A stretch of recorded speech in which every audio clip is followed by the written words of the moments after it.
చంద్రకళ, గణేష్ మరియు మౌనికల పైన దాడి చేయడాన్ని మేము తీవ్రంగా ఖండిస్తున్నాం. ఎందుకంటే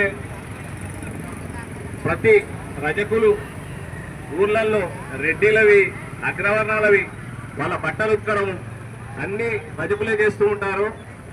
దేవుని బట్టలు కూడా రజకులే ఉక్కుతారు. అన్ని సేవలు చేయడానికి గుడికి కావాలంటే ఇంతకుముందు కలర్స్ వేయడము, సున్నం వేయడం కూడా ఇంతకుముందు రజకులే చేస్తుండేవాళ్ళు. అటువంటి రజకులని ఏదో పనికిరాని వాళ్ళుగా భావించి టికెట్ తీసుకోలేదని చెప్పి ఒక 100 రూపాయల కోసం వాళ్ళని బయటికి వెళ్ళగొట్టి చిన్న పాపాన్ని చూడకుండా వాళ్ళని కాళ్ళతో తన్ని ఇటువంటి దుర్మార్గం చర్యగా పాల్పడినటువంటి శ్రీనివాస్ రెడ్డి, ఇంకా మిగతా సతీష్ రెడ్డి, మధురెడ్డి, మిగతా 5గురిని కూడా అందరినీ పోలీసులు అరెస్టు చేయాలని మేము కోరుతా ఉన్నాము. ఎందుకంటే ఇలాంటి చర్యలు రాష్ట్ర వ్యాప్తంగా అన్ని దగ్గర జరుగుతూ ఉన్నాయి.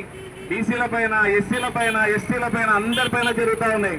ఈ చిన్న చిన్న వర్గాల పైన ఎక్కువ దాడులు ఈ రెడ్డిలు కానీ అగ్రవర్ణాలు కానీ ఎక్కువగా చేస్తున్నారు. ఎందుకంటే వీళ్ళ యొక్క పొలిటికల్ పవర్, రాజకీయాన్ని వాళ్ళకు అనుకూలంగా మార్చుకొని వాళ్ళు పోయినా కూడా పోలీస్ స్టేషన్లో పోయినా కూడా ఒక 10 నిమిషాలనే ఇంతకుముందు కేసు మాన్నాల్లో మేము వాళ్ళని అరెస్ట్ చేయించడం, చేయిస్తే వాళ్ళు స్టేషన్ బెయిల్ తీసుకొని ఒక గంటల్ని వచ్చి మా మీద కాలం ఎగరవేయడం జరిగింది. మీరేం చేస్తారు, మీరు ఇంతకన్నా ఏం చేస్తారని ఆ కేసు ఒట్టినే కొట్టేశారు.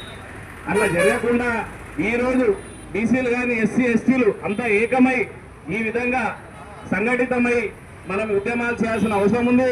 అవసరమైతే కలెక్టరేట్ ముట్టడి చేయడం కానీ, లేకపోతే బస్సులు రాస్తారోకో చేసి ఈ చర్యను గట్టిగా తీసుకొని మనం ముందుకెళ్లాల్సిన అవసరం ఉందని ఈ అవకాశం ఇచ్చిన మీ పెద్దలందరికీ ధన్యవాదాలు తెలుపుతున్నాను.